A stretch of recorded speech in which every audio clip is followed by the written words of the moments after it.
Сначала перед нами просто новая вкладка. Но именно здесь для системы собирается отдельная точка управления. OpenClaw получает не еще одно окно, а собственный центр координации.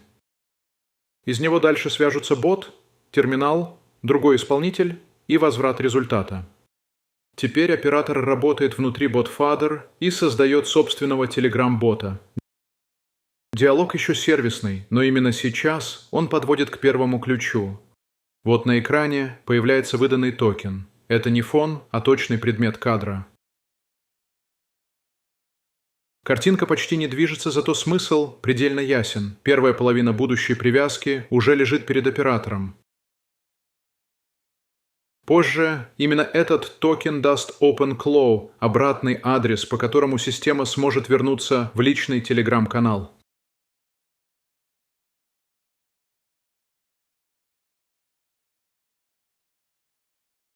Теперь нужен уже не bot-father, а сам владелец. Здесь задача другая – назвать человека, который будет им управлять. В ответ приходит Telegram ID. Это личная часть привязки. Теперь системе известны бот и владелец. Теперь оператор возвращается к тексту установки. Оба значения становятся на свои места. Теперь все готово к запуску.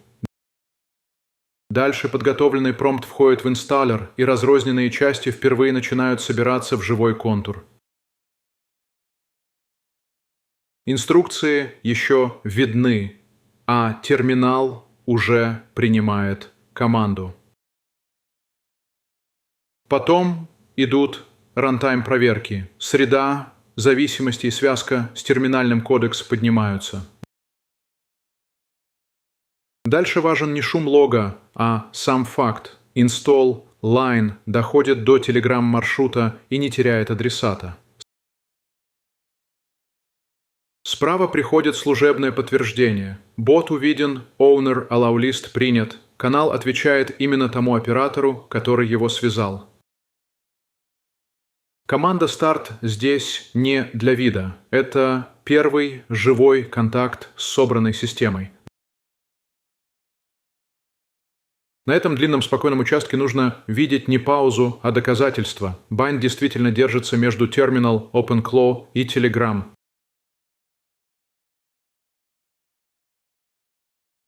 К финалу главы токен, ID, Install и ответ бота уже собраны в один рабочий контур. Он умеет принять задачу и вернуть ответ обратно. Сразу после этого Proof of Bind архитектура делает следующий ход. Оператор добавляет наверх отдельную вкладку для видеомонтажера. На вид это просто еще один таб, но по сути здесь рождается второй исполнительный слой. Теперь один контур ведет замысел, а другой превращает его в медиа. Теперь разговор продолжается уже внутри терминального кодекс нового воркера. Здесь готовится VEO 3.1, а Google API Key уходит в .env, а не в чат. Так система хранит силу в среде, а шум оставляет за пределами канала. Теперь управляющий контур уже не объясняет, а поручает. Через терминальный кодекс OpenClaw ставит видеомонтажеру реальную медиазадачу.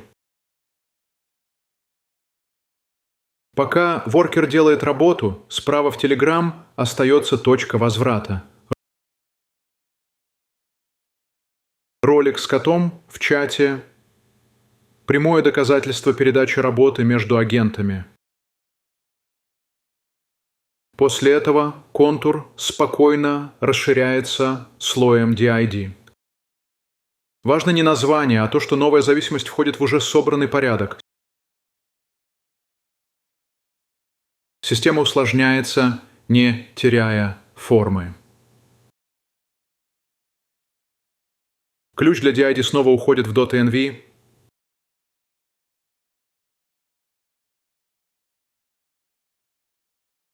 Экран повторяет тот же принцип. Секреты живут в среде, они расползаются по чатам и заметкам. Когда такое правило выдерживается без колебаний, архитектура начинает внушать настоящее доверие.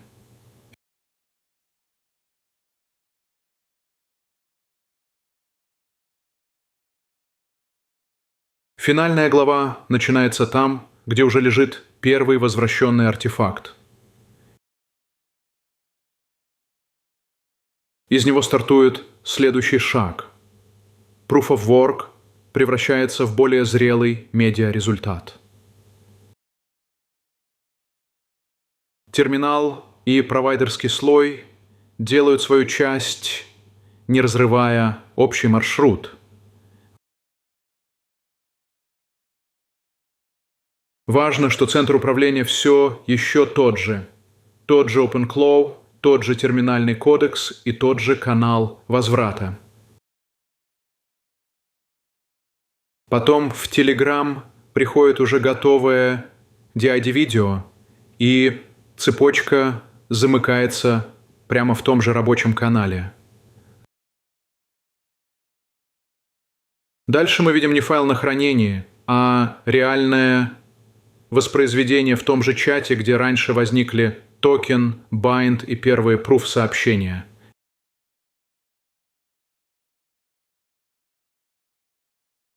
И потому финальный холд не пустой. Он дает зрителю прожить главный вывод. Один управляющий контур собрал других исполнителей, провел задачу через внешние слои и вернул человеку готовый ауткам, туда, где диалог с системой начался.